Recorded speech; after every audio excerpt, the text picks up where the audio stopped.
Welcome back to Dum-Dums and Dragons, where improvisers who've never roleplayed before journey into the world of Dungeons and Dragons. I am the Grand Wizard Bukake, your host. The SS McSquiggly has crashed after Meryl Streep's army of gargoyles destroyed it, and our heroes are looking for help. But will the village they spotted contain friends or foes? Will Manny foil their quest for help? And will Juniper ever take off that friggin' armor? Find out next on Dum-Dums and Dragons.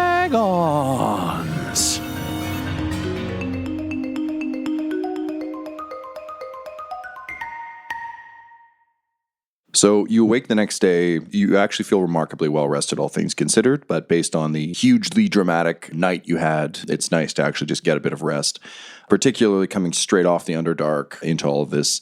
So you awake to the fresh air of the mountain, and despite being a little chilly, you all feel much better rested. People's, they're still mourning around the camp, obviously, because of all the people that were lost, but generally speaking, it was a restful, if sad night. You pack up your gear to set off into the woods towards the town that you saw in the distance. Again, a smallish town, but certainly has people, so that's a boon. So can you guys roll me, please, a survival check and a nature check for your traveling through the woods? 12 for survival and 17 for nature. 20 total for survival and 12 for nature. I'm a dirty 20 for survival and 4 for nature. Nice. You're definitely all more attuned to the business of staying alive. I know a lot of you have traveled on the road. Juniper, you've had a huge fucking career of this. But even Quinny and Butthole, for a while, you guys were on the road a lot. Mm-hmm. It takes you back to a bit of a simpler time. There's no battle wagon, there's no Annan, there's no Yevgenovich. It's just the old gang back on the road, minus Alan, which of course is an absence that you guys feel rather acutely. You're able to make your way through the woods based on your nature scores. Quinny, you notice there's a distinct lack of wildlife, but other than that, the woods seem fine. Fairly dense woods. There's not a lot of pathways that have been carved through this, so you're kind of beating your own way through. But generally speaking, you're making pretty good time. Is there anything you guys would be discussing on the way through? I guess now that there's been kind of a degree of calm, Butthole, was that Yevgenovich that we saw back there attacking Jim Hellbent? From what I could see, it appears that Yevgenovich is the new you. Because, he died, which was really sad because I liked him a lot, and no one brought us a body, so no help there. And then if he went to hell and he got torn apart by man, let's be honest, you're not the most obedient servant. Well, no, I guess not. Considering you have no powers and have steadfastly refused to do what you're told to do. And well, yeah. Yeah. Oh, God. Yevgenovich with your powers, it's sort of like giving a child a crossbow, but like a crossbow that won't ever stop shooting, and they really like murder. Does Yevgenovich like murder? Like I said no. Can Yevgenovich say no? Do you see him with that chain gun? Oh, right. Yevgenovich is known for many things, and self-control does not make top 100. You know him better than anyone else. I know. We're such good friends. That's why this is so frustrating. Old jail time buddies. Yeah, here's a thing. We sort of went on a tangent last night, and I'm like walking around, and I'm constantly looking around to try to see how the sun is going off trees to figure out when I'm supposed to summon my hammer, because I did say in the note a specific time that I can't quite remember what it is, but I'm going to leave it in the hand. It's Jeremy. But I'm like, we said that we had to kill Meryl Streep for killing these people. However, we are all murderers. You murdered a lot of people, Quinny, and Juniper, you didn't want to, but you've killed some people. You're probably the most innocent, so this applies the least to you. I've also killed people. Snarf, snarf, snarf, snarf, snarf, snarf. Yeah, Goblin Jr. did. It's a problem. So I don't know if we can decide that Meryl Streep is the one we have to kill, because we don't know if someone made her do this. We don't know her motivations. We have to find out why people do things, because we've killed people, but for good reasons. Maybe somebody said, you got to give me the vault out of that plane. Otherwise, I'll blow up a city. And that could be true. I doubt it, but it's possible. And we've had way weirder things. Remember that psychic whale? What are the odds on that? People are going to be like, why did you murder all those sailors? Or it was a psychic whale. Yeah. And then somebody would want to kill us if they didn't look into it. I do get the sense that the vault could have been taken without killing so many people. Maybe that's the fake Leanne, though. We don't know if that was the orders. Maybe there's a smarter plan. Merle isn't known for being sloppy and murder everybody. Also, it'd be a great way to start a war between us and Merle. See, there's this thing I did where I sent out a letter announcing us as a house. And that sort of really complicates how we deal with things politically, because people who want to fuck with us don't want to openly fuck with us. Well, See, great. You deal with shadow wars. Oh, God. Which would be like, oh, I want to mess with them, so I'm going to send this person to go murder a bunch of people on their ship, but then I'm going to have them say they work for Meryl Streep. Okay, this is a level of subterfuge that I know we're not don't used to like dealing with. Usually we just like defend a town, and I like those too because Yeah. it's like, okay, they're coming here to kill the town. Stab, stab, hammer, hammer, snarf, snarf. They dealt with. I don't know what to do here, Well, Meryl Streep is the lead, so we follow the lead. and we got to let the guild know. That's still ethical Definitely. because you're a member. Yeah. Do you have like a complaints department? Like, who do you call? Because I mean, I'm sure you guys have a strong sexual harassment policy because I've seen very progressive things at your events outside of the blood sport. I don't know what the normal channels are. I know that we know Bryn and we know Riker and we know Alan, and that is who we're going to talk to. Okay, those are all good. I also think we should probably schedule you a meeting with your union steward so that you can sit down and find out who you're supposed to contact and how in case of on-the-job emergencies. We have so many OSHA things we have to report after that crash. Do you guys get benefits in the guild? Yeah. So I what kind of guess. death benefits is there? Because we got a lot of dead people. We got to find their relatives. Like, we got to report it. We got to make a list. It's not a relatives thing. It's a gang thing. Okay, well, then Bryn's going to get a lot of money. Yeah. I just think we can't just go off and just start hitting people with hammers because when all you have is hammers, every problem seems like it needs a hammer. Quote, trademark. I feel like this is a moment of self-discovery fart. for you as well. It is. Okay. I don't like it either. Well, Tell me the truth, court jester. What do we need to do? we need to get to that town. We need to find Meryl Streep. Honestly, I don't know if we need to find out if it goes any further than her because I'm happy to just stop it at her. We should probably try to find out if it wasn't her or if she was under duress. She It's- was my first sexual partner. Yeah. Were you two close? Yeah, for a couple minutes. There was a dance in an outfit and everything. I So we vaguely pretty much remember- did sex.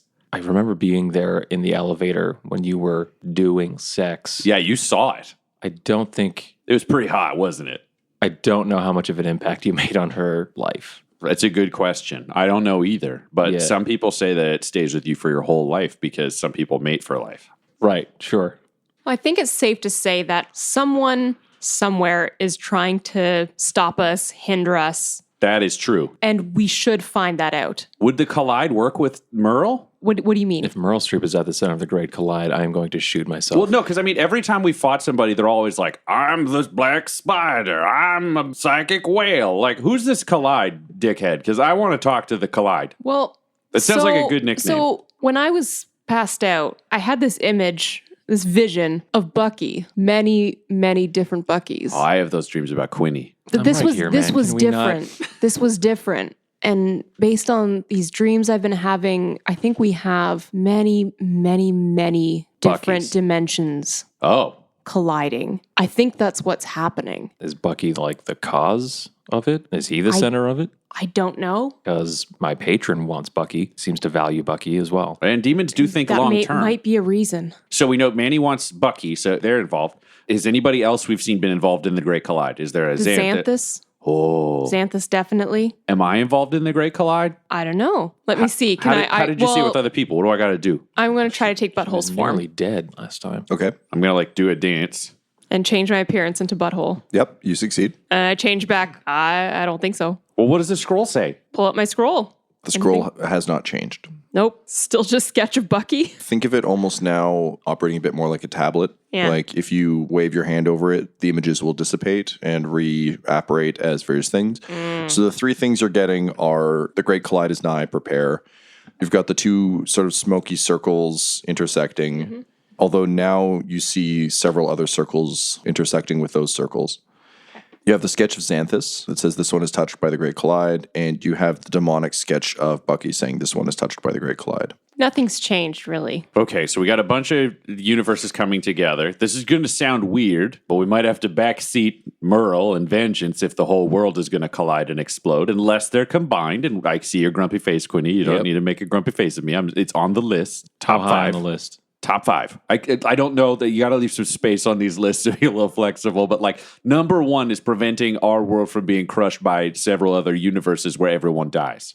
I guess I can see where you're coming from on Because I mean, do you think any of the other Quinnies are as cool as you, or No. are they cooler? Like we want them because they're the coolest. No. We left Bucky to look after everyone. Yes. And I'm seeing a demonic version of Bucky What? What? on the scroll. Oh, sorry. That's another thing that's flashing up on the scroll. Well, Okay, two things we have to say. Quinny, I'm actually with you on this one. Remember, whatever you tell Quinny, you tell Manny. So if you even think that we're a demon, I mean this in the nicest way, Juniper, shut the fuck up. Do you have anything more to say regarding demons and stuff like that and Bucky? Don't say it now. No? Okay, because I was going to say I'll take a walk. Go take a walk. She can't answer the question. All right. And I go. So he's in the distance far away. What else is going on? I think that's it. Okay, boom. We're going to pretend we have a secret because Okay. I'm sure Manny's a fucking idiot. So if we ever talk about the great secret, that's our bullshit one. So eventually you gather back up together. Was there anything else you wanted to discuss as you make your way? I want to try to take this armor off. Okay. This seemed like a great idea at first, but I am useless against cuts. Yeah, they cut the shit out of you on that thing. It was like you were naked. What are you talking about? And I go up and like wrap my knuckles on the armor. It's like, seems rock solid. You didn't see a lot of gargoyle fights. This is going to sound weird. Can you like suck your gut in inside there, Juniper? Because I know I have to a lot. I have a whole bag in there now. Well, I can turn into Echo for a moment, and I should just kind of fall inside the armor. Go ahead and try. All right. And I change my appearance into Echo. The armor resizes to your shape. Oh, that's nice. kinda neat. This is new. This is new. Oh my God, your pants fell off. I'm not looking. Okay, those pants were too big. I'm covered in armor. Oh, it looks kind of nice. Okay, so here's the deal. You just got to stab the kid and you'll see. What? Oh, that was a joke. Don't do it. Echo's very nice. And also, Echo will kick your fucking ass. I will probably kill you. I'm sorry. If you use a knife, like any sort of stabbing or cutting weapon, there's no armor whatsoever. Like it goes It's like magic. Like, oh man, it's one of those fucking, there's a lesson to be had here kind of magic items or something. Very rarely do I get to say I told you so. Just kidding. Say it all the time. Yeah. I told you not to put things on until we figured them out. Take it off. And I point at the kid. I'm like, take it off. I try to pry it off of me. No dice. Can't get it off. Fucking shit. Okay. And then I like open up your backpack and I take out your regular chainmail and I'm like, let's try putting it on top. And we put the chainmail on you. It's incredibly heavy. It's like wearing 2 suits of armor. I don't think I can walk in this. Well, stop being the child. Hang on a second. Let me get in there and see if I can pick the latch on the armor to have it kind of come apart. Okay, that's good. You do that. I'll focus and Moonhammer will help. Go ahead and roll a sleight of hand check, please. I'm casting guidance, so I add a D4.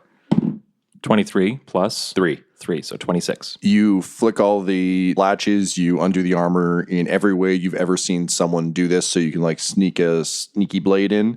But for every time you undo one, the one you just undid refastens. And it just seems like kind of an infinite loop of unlocking. Are you guys messing with me? Because I swear that latch was opened already. Yeah, it was, and then it shut itself. This is a problem. It's magic. You know who we need right now? Who? Alan. Oh, yeah. I'm very sad. Yeah, I am too. Why would you bring that up? Because I miss her, okay? I haven't missed her a lot because I thought she was stupid, but now we're all making poor she made a selfish decision, but then I've also made a bunch of those, and so have you, and I'm realizing that's part of being human, so you can't just blame people for their humanity. Yeah. Maybe if you take out her hand or the parts of her hand that Billy Fingers absorbed. Oh, do we have? I didn't bring Don't you him. still Did have you Billy bring Fingers? him? Billy absorbed. No, I know. Alan's No, hand. but I'm like, I don't have him with me. Is he with you? I do not make a conscious effort to bring Billy Fingers here or there or wherever. I don't know where he is. Billy Fingers comes up was gonna say, to Mr. Quinny's Fingerling? back and starts tapping on his head. Not right now. I don't know where he is. He just shows up. He goes, oh, Jesus. And I jump. I found him. So you can just hold Alan's fingers. It might make you feel better. Echo, you are terrifying. Come on over here, Billy Fingers. And then I'm just holding a ball of fingers in my hand. And I don't feel better, but I'm not letting him know it makes me feel worse. He closes his fingers around you like he's holding your hand. I do feel better. Thought I wouldn't. But I look away and it feels like Alan's hand. And then it feels like several other hands. It feels like a lot of people poking me, but I'm cool with it. I feel included in a crowd. I've never held hands with one hand before. It's unsettling, but also lovely.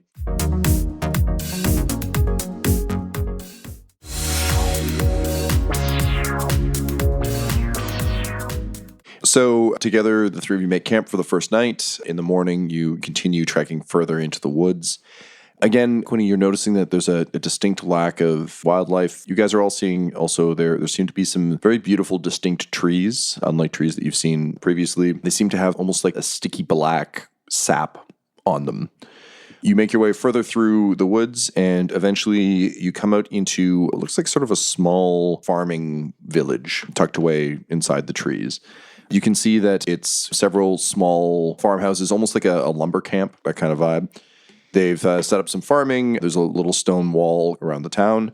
And you see a hand-carved sign that says, "Welcome to Ashvale." Okay, just a second before we go any further. And I turn around and I just summon a spiritual hammer like I do every morning to see if anything happens. You receive a note. Ooh. And then I read it and really hope it's not a death notice. It's clearly penned by Jeremy, and he says, "I was too late to help Jim, but I think he may have helped you." And you can see that hastily scrawled in what looks like green demonic blood are some very confusing legal clauses that seem like they might muddy up a contract enough for what you need. Oh, no, I don't. Yeah, I'm yeah. like, oh, interesting. And then I'm imagining it'll take more study for me to understand what the hell's going on, or do I get it? Like, what am I getting out of it? Yeah, I'm not going to role play contract law with you. Fair enough. But like using classic butthole thing where I look at it and I just sort of get the gist. You think it's enough that if you were to go consult with someone who knows about these things, it would be enough to make it work. It's just if you just slapped it on the page, you don't think. Okay, so I need like a wizard who's also a lawyer. You need a wizard or a lawyer or someone, because I mean, ultimately the issue is you can amend the contract any way you want, but if what you do doesn't actually affect the demonic pact, if I riff then, it, I'm screwed. Yeah. Then it's literally just like you signed random paper and it didn't matter. All right, I'm putting that inside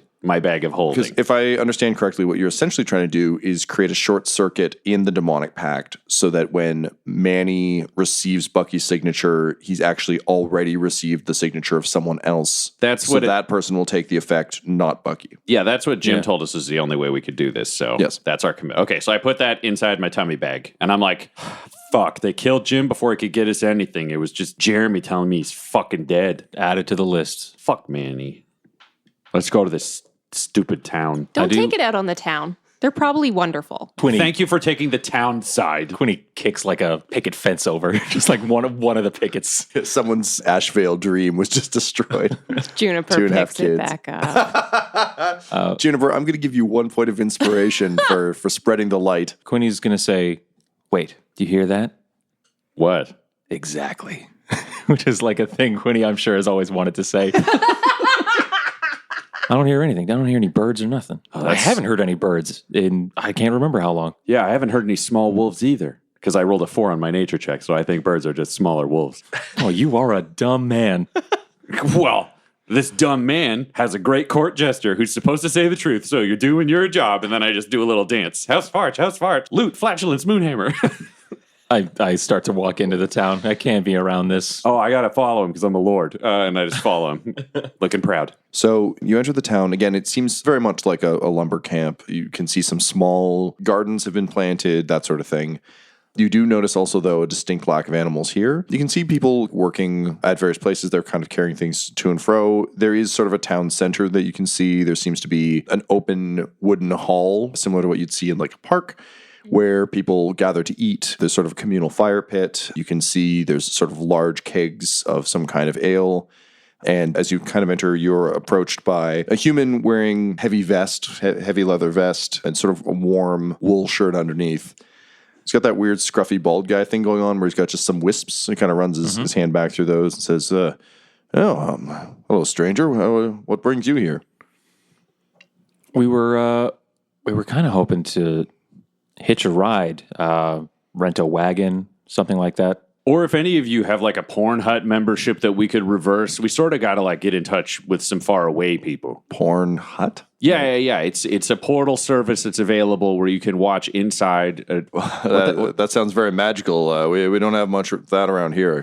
Got to tell you. Oh, you're not magic people? No, we're a humble farming community, proud citizens of Ashevale. You're certainly welcome to our hospitality, but afraid we don't have much by way of transport. For that, you'd want to head probably about a week's travel south of here. There's a town that might be able to help you out. Well, this looks like a farming village. Yeah, that's correct. So how do you transport your goods? Well, if you want to wait around, they'll be sending a convoy, I'm sure, sometime in the next couple of weeks. But we were recently restocked. I don't think we have a couple weeks. No, listen. So my name is Butthole Farch, and I am the heir apparent to the land of Akar. And this is House Farch. This is my court jester Quinny, and this is the hand of Farch, which is Juniper. She's Greetings. Quite lovely. Hello. Now, we're here because we need to get into a fast form of contact with our loyal friends elsewhere because we're a very important house. We don't have our jackets yet, but we're working on it. And this ring is spooky, but I don't have the ring. Okay, I'm getting a ring. It's going to be great. So we can't really afford to just like walk for another week to somewhere else to hope that they have stuff. We sort of need things. Like, do you not have a single horse in this village? Well, no, we don't have much use for them. Normally, we would just send one of our carrier squirrels to go send a message, but I've actually been having some trouble lately. The wildlife seems to have disappeared. We're not quite sure why. Okay, good. So you're aware. I sort of was burying the lead. You don't know why there are no animals? Because we thought it was weird. No, it's very weird. Again, we lost our means of communication with the town of Handor entirely without the creatures. But no, they all fled mysteriously a couple days ago. And honestly, if you could help us recover those, I mean, we'd be very happy to send word. We're feeling a little cut off, so your timing's actually pretty good. Oh, this sounds like a real task for a house farch. And I look at them like I wanted them to say the same thing and raise a hand like I'm doing. And I raise my hand. And I do not. That's a good court jester. All right, so how can we help you? Where'd your squirrels go? We saw a bunch of them sort of escape to the east. We can show you kind of where they went, but you'll have to carry on from there. Wait, hold on. Are we about to do this just to send a squirrel for a message? Well, here's the thing. We have no other way to send messages. The squirrels will be able to travel to Handover a lot faster than us, I imagine. Yeah, Handor will be able to dispatch a team to pick you up. And what's the infrastructure like in Handor? You might have noticed over your heads maybe a day and a half ago a large airship soaring by. We heard it. We didn't see it. Right. That you guys? Unfortunately, yes, we crash landed. Gods. About a day and a half journey from here. We would definitely appreciate supplies, rations. Could Handor handle that? Is that big absolutely. enough to send aid to a crashed airship? They're certainly big by our standards, but they'd probably be able to get you back towards civilization. That's reason enough then. Send a messenger squirrel to at least help out the gang. Well, yeah, if it's big enough, they'll be able to contact the guild. They could send another ship out to pick us up. Yeah, good thinking. Sir, what's your name? My name's Bergerum. All right, Bergerum, let's go on a squirrel hunt. House March! Bergerum leads you to the edge of Ashvale and basically points out where you can see a lot of tracks kind of disappearing, animal tracks off into the east. That's the last we saw them. We've sent scouting parties about as far out of town as we're comfortable with, and we haven't seen anything. So afraid past that, you're kind of on your own. Has anything else strange or unusual been happening? No, I mean, aside from, the disturbance of a couple days ago that sounds like you guys, we noticed it's been kind of dry lately. The crops haven't been growing as well as we'd hoped. But we've seen this happen. It's happened before, happened about a decade ago. We just kind of make do with what we've got. Just a second there, Bergerum, and I pull us into a huddle, and I'm like, Juniper, do you still have those water balls from when we were... I do. Okay, that might be able to help them with the crops. I can also just cast plant growth. That's a pretty good idea. All right. That'd probably be better. I need like 8 hours to do it, though. That's off the table for now. Maybe we can offer water balls. Or we say we'll do that on the way back once they send the message. Quinny, you've got your mind-reading talisman? I do have the Medallion of Thought, yes. Okay, strong odds are some sort of spooky monster in the woods. Low odds, but possible. Everyone in this village is evil, and you just told them we have a crash-landed thing in the mountain. I'm thinking I didn't tell them where. I don't if they're evil. I'm just saying you could read Bergerum's mind if we get permission, and you'll know if he's like sneaky bad. I did want to kind of size him up actually to see if he was hiding anything from us or deceiving us. Roll me a perception check, please. We all look over slyly at the same time. 13. 16. I rolled a 6, so I'm like, it's a pretty big wolf. Quinny, you don't get the sense of any guile. He seems to be genuine, small town, offering hospitality. There doesn't seem to be anything sinister. This guy doesn't deal with magic in his day-to-day. He might get weirded out by the Medallion of Thought. It's been an okay interaction so far, and I'm not getting weird vibes off of him. All right, you're the court jester. If this goes bad, you better make a good joke about it. Sure. All right, let's go hunt squirrels. So you begin to make your way east through the woods, and as you do, you can pick up here and there the tracks of some animals. You travel for the better part of the day. It's kind of coming up on evening. You can choose to camp, or you can continue to forge forward. I want to keep going. We're short on time. There's lives on the line. We keep walking. Great. You walk late into the night, and can all of you please roll me a nature check? Can I have survival? I'd also allow survival. 20 total for survival. Ooh. 15 nature for Quinny. 18 survival for Butthole. Okay. Butthole, as you go, you do see Goblin Jr. perk up a bit, and you feel like you can sort of faintly smell smoke. Guys, I smell smoke and Goblin Jr.'s perking up. Snarf. What do you mean perking up? Snarf. I can't communicate with him anymore Why not? because the ability to talk to animals came from Manny. I can't see in the dark either. That's why you've been falling so much. Juniper and I have been fine because we both assumed you could, and you're just being clumsy because we're both wearing our monocles of the Yeah. owl. Monocles of Elton John. Yeah, we look great. Goblin Junior, do you know what's going some bad? He does that cute dog sniffing thing and starts leading you further into the woods. Okay, I'm gonna follow him. So as you do so, you kind of come down a bit into almost a little bit of a small valley, and the trees are getting much, much thicker. Eventually, you kind of have stone on both sides. It almost looks like you're in the foothills of the mountains. The heavy, heavy tree cover, it's very dark, and you come to a massive, massive, ancient old tree laying across the pathway. Cut down or fallen? It looks like it's naturally fallen, but it's pretty massive. It's inconvenient. Yeah, no, I don't know. I don't think Quinny would think much of that. He'd just amble up and over and carry on. I'm gonna just watch him amble up and over with my monocle of the owl. Sure. I've taken the Oath of the Ancients, so I'm kind of in tune with nature stuff. So I just rest a hand on the tree. You feel a deep, overwhelming sadness and fear and desperation flow through you. Oh my goodness. It's not that hard, Juniper. You just go one hand over the other hand, one leg over the other leg. No, I feel awful. I feel sad and Need to take a break?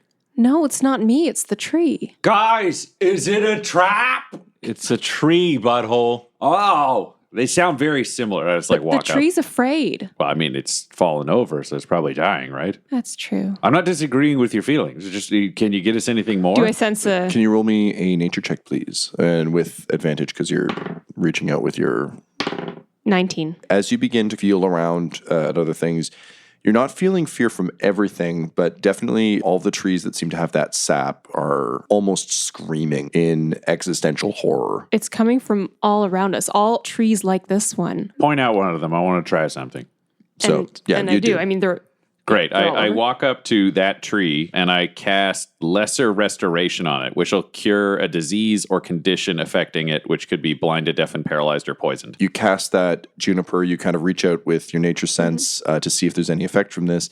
You actually find there's none. If anything, the tree becomes more agitated. Think of it almost as like a fear migraine, if that makes any sense. Like whenever you reach out, it's super oppressive. You can pull back because it's not like you're plugged into this, but anytime you reach out, that's what you feel. It's terrified. Can completely. Quinny, having taken a catalog of the vault's contents on the airship quite recently, can he think of or try to remember anything on the airship that might have adversely affected trees or natural occurring things that might have fallen out as we crash or something like that? Based on what you know from cargo, no, Have I seen this type of tree before? you haven't. Here's what I'm thinking. We're overthinking this. We smelled smoke and these are trees. Trees don't like fire. Trees don't like things that cut down trees. Maybe we should keep following Goblin Jr. Now we just know a little more, so we'll be more careful. Yeah, that sounds good. Quinny is going to be sort of like following his train of thought, as he's thinking about the cargo and stuff like that, realizing he didn't know about all the contents of the vault and that maybe we just glazed over that a little too much with Merle stealing the vault from us, thinking it was just kind of to rub our faces in it, to take something from us.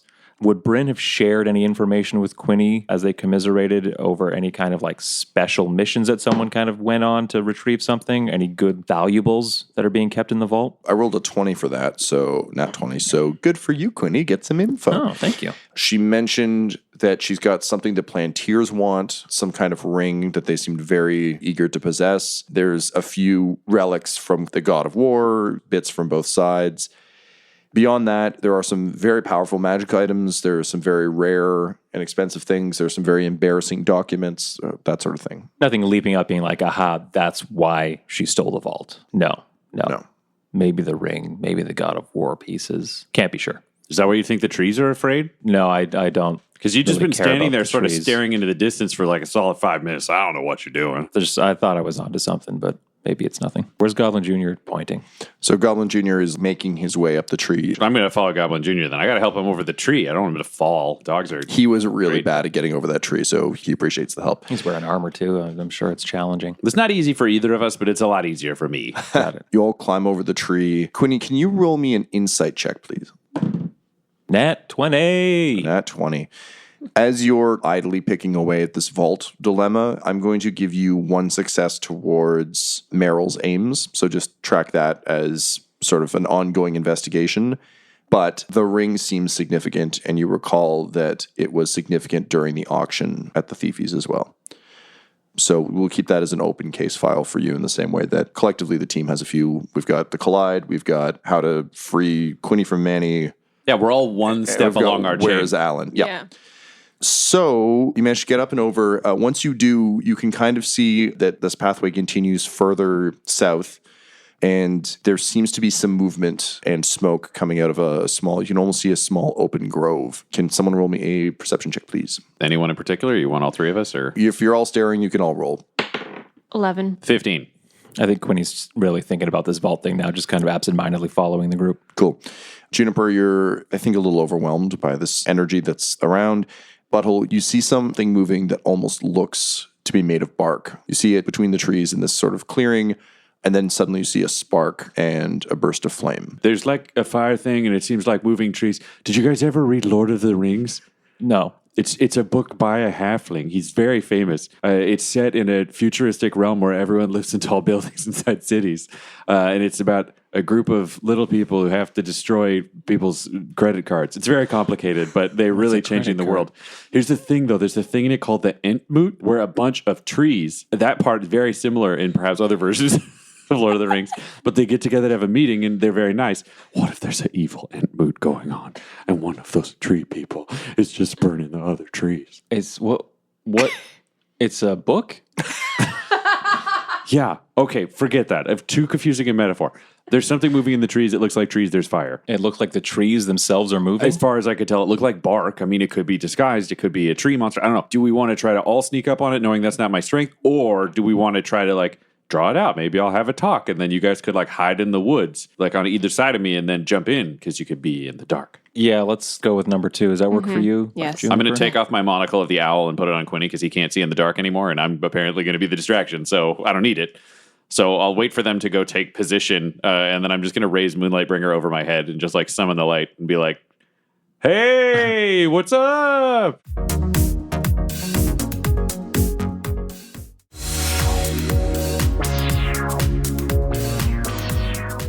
Can I spend some stress? Sure. Real quick. I think Quinny, being cut off from his magic, would have outfitted himself sort of like classic Quinny with like short bow and stuff like that. Yep. Would I be able to add that to my inventory? Yeah, Short totally. bow? Yeah. Thanks. I'll give that to you for 1 stress, because that seems just like what you would have naturally done. And keep in mind, you still got the captain's rapier. I do have that down. Great. Thank you. So, Butthole, you yell that, and you see through the trees and down the path, the creature seems to stop and then very rapidly dart further into the clearing. And you hear another snap hiss of fire. I want to run towards it and then drink a potion of friendship when I'm close, because I want it to know I'm its friend. Can you roll me an athletics check for running with an open potion? Yes, I can. Sloshing it around in the dark. You can't see Nat anymore. 20. Oh, nice. So you're doing that thing where servers get really good at adjusting their pace. It's Goblin Jr. below me. I'm running. He's just bouncing up, and whenever I'm going to lower it to spill, he just lifts it with his head. Like we've done that like bounding thing together. It's great. You're remarkably fast, and despite it being further than your move, you managed to make it. So you run up to the clearing. As you do so, you can definitely smell much thicker smoke. Do you break through the clearing as you do this, or just like arrive at the edge? I think I break through him because I want to be his friend. So I'm like, hey, friend, good to see you. And I just like throw some rations and down the potion. So you chug the potion, throw the rations. They bounce off a very irritated looking druid. Her skin appears to be, you can't tell whether it's her armor or her skin at this point, but it is wood.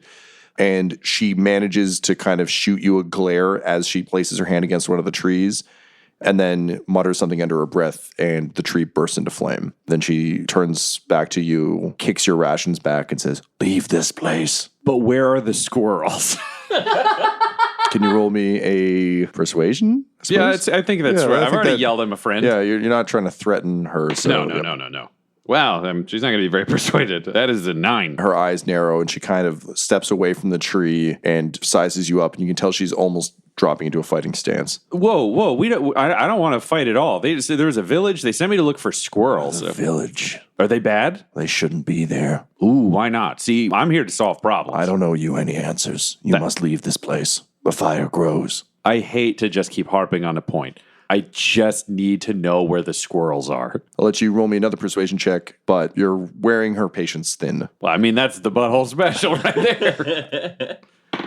That's another 9. It's right on the money. I'm very consistent. See, the thing is, I'm repeating the same point, so it shouldn't do better. Yeah. Juniper and Quinny, what are you doing? I have an arrow knocked and drawn back because she seems like she's hostile towards him. And so I am just ready to loose it at the earliest sign of trouble. And Juniper, what are you doing? And I've drawn my sword, and I also have in my hand at the ready the 4 specks of dust.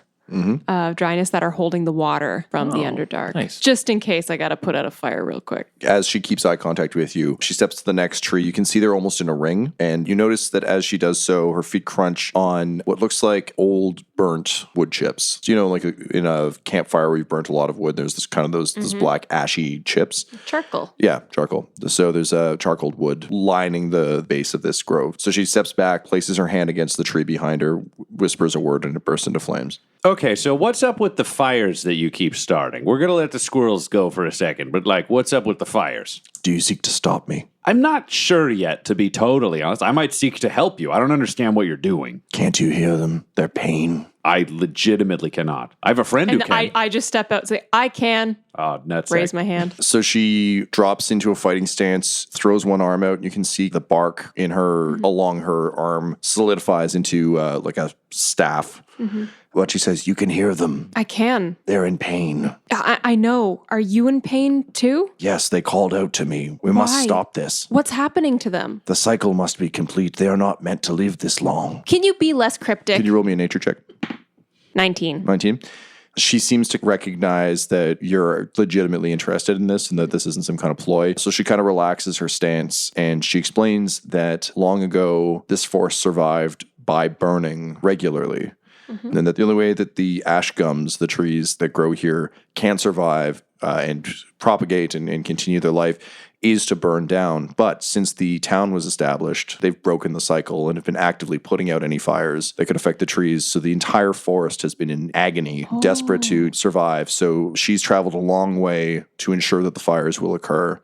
Then she kind of looks to Butthole and she says, and I sent the squirrels and the rest of the animals away so they would not suffer the fate of those who choose to remain. Wait, so you just want to burn the whole village down? It's not about the village. It's about the forest. The entire forest must burn. I understand. You're looking endgame. I'm sort of a process guy. You're saying burn the village. Trees are going to be great. It's all going to burn. Thumbs up. The village just needs to allow the fires. Okay, so if we get the village to let stuff burn, and you burn it all, their crops will do better? The whole forest will thrive, and their pain will be ended. Okay. You understand. This She looks to makes Juniper. sense. Okay, mystery lady, do you want to come with us to go talk to the village? We'll do the talking. You can just join us. And then we'll just negotiate with them so they understand what's going on. I think, honestly, they just don't understand. They're not magic or nature people. They're just sort of like, I dig a hole in the ground and, I don't know, berries come out. We didn't really talk about their crops. They don't have horses. It seems like very inefficient farming. The humans see more disease than a cure, but if you want to convince them to allow me to finish my work, I will not stop you. But I must continue my work here. This has gone on long enough. Okay, so we got to go talk to the people then. Does that make sense? Juniper, you Yeah. speak the trees. I'm just trying to find squirrels. No, this all checks out. Here's the thing where I'm sort of confused. We needed the squirrels to send a message because we got a bunch of people who are in trouble. We can help with this, but we need to send that message and all the squirrels are gone. So how do we get a message out of here without us walking through a burning forest? The wildlife will return once the fires have been calmed. I'll see to it myself. Okay, so we got to promise the squirrels. I'm good with a squirrel oath.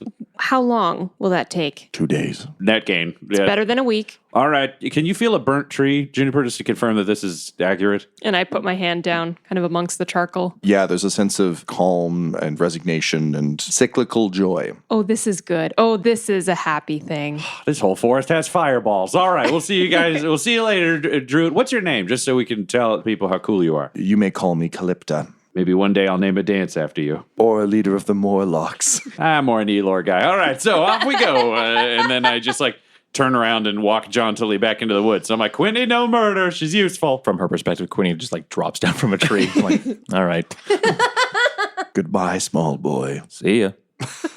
Having successfully negotiated with her, you make your way back to the town. By this point, you can see they're organizing their fire brigade. They're getting pretty concerned, and they're ready to launch out into the woods to try and keep the fires down. Whoa, friends. Relax. So we figured out what happened with the squirrels and the wildlife and everything else. And we also figured out why your crops are failing. Can we just talk for a minute? Is Bertram here? Yeah, I'm right here, but the woods are ablaze. We must put it out. No, see, Bertram, here's the dealio. It turns out there's like a weird kind of tree here that isn't anywhere else, that none of us had heard of either. And this tree only like tree fucks when it's on fire. So the reason why all the plants are dying is none of the trees are burning. The moment they burn, everything grows like crazy. So you have to let it burn and then your crops are going to grow. Also, juniper here has like a spell thing that makes plants grow even faster. It's true. Look at this. And then I just squat down on the ground, put my hand on the ground, and like 100-foot radius of ground bursts to life with plants. They're very impressed by that. Can you roll me a nature check, please, with advantage? Sure.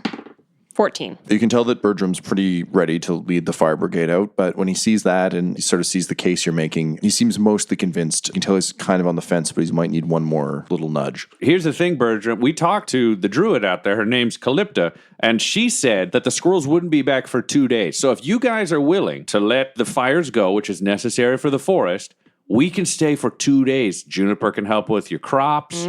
She's the hand of House Farch. I can help with, like, if you've got any medical stuff, we might be able to boost, like, your little medical journal, whatever you got. Yeah, And then, and do you guys have an inn? The best we have are camps, but wait, most of our homes have been built of the ash gum trees. What will happen to them when the fires come? well, I'm thinking all the sand and water you got here, we put on your homes, and then we'll help you defend them. So we keep the village from burning, but we let the forest burn. Like, well, we could maybe cut a couple of trees. Well, I don't know how the druid's going to feel about this, but sometimes you got to do stuff. But we could, like, deal with some trees close by. Maybe we could do a burn of like a little ring of trees, like a controlled one. We pick like 10 trees and we burn those, and then we burn the next one. So we set up a divider between the city and the rest of the forest. You believe that would allow the cycle to continue? That's what we were told by the expert. You can tell there's a lot of like, we don't know nothing about these druids, but at the same time, you've made compelling points. And once the sort of village council talks, they come back and agree that this does sound like a reasonable solution that'll both allow the forest to continue to thrive, but also keep what they've built safe, which is their prime concern.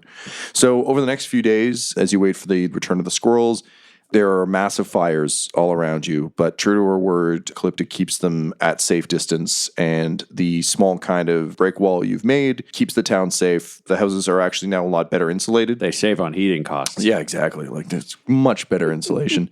Sure enough, within a couple of days, the wildlife comes back. There's a number of dogs, and you can see kind of some mules and that sort of thing, as well as a number of squirrels. So they pick their fastest message squirrel. His name is Blort. They tie a message to Blort, and they send him off to Handor post haste. And as Blort disappears into the distance, they thank you for your assistance. You can tell there's been some anxiety around why the crops aren't working, as well as kind of the mysterious comings and goings. This is all very beyond the understanding of this kind of small village.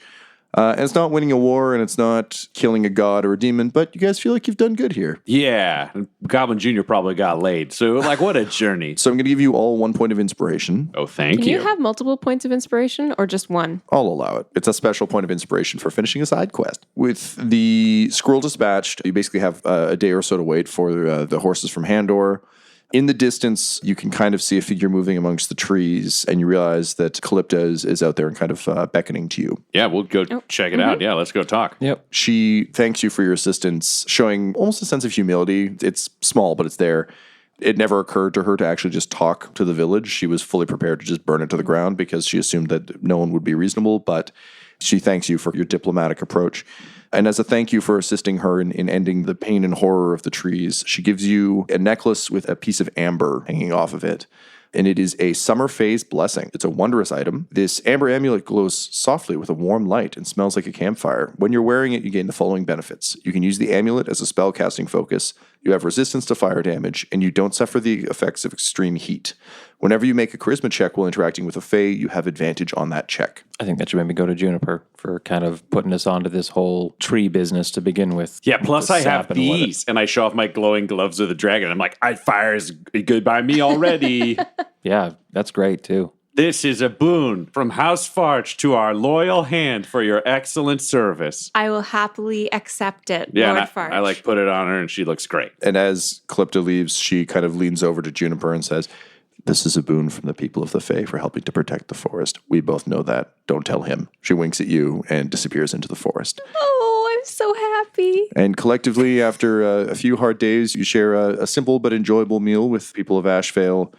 And to your delight, the next day, you hear the sounds of hooves approaching. Man, I hope Leanne's got my coats done. About goddamn time. This episode of Dum-Dums and Dragons features the voices of Ryan LaPlante at the Ryan LaPlante on Twitter, Tyler Hewitt at Tyler_Hewitt on Twitter, Laura Hamstra at EL Hamstring on Twitter, and our DM Tom McGee at McGeeTD on Twitter. This episode's sound was edited and mixed by Laura Hamstra, and Dum-Dums and Dragons artwork is by Del Borovic, who can be found at delborovic.com. Our theme songs are And Now for That Massive Coronary and Skipping Through the Orchestra Pit Part 1 by Peter Gresser, and our ad music is No Control and Chiefs by Jazzar, JAHZZAR, all available at freemusicarchive.org. When it comes to Dum-Dums and Dice, you can visit our website at dumdumdice.com. Our Twitter and Instagram are at dumdumdice, and on Facebook at facebook.com/dumdumdice. But most importantly, we've got merchandise at redbubble.com/people/dumdumdice, or you can join our Patreon at patreon.com/dumdumdice. That's DUMBDUMBDICE. And tune in next week for more Dum-Dums and Dragons.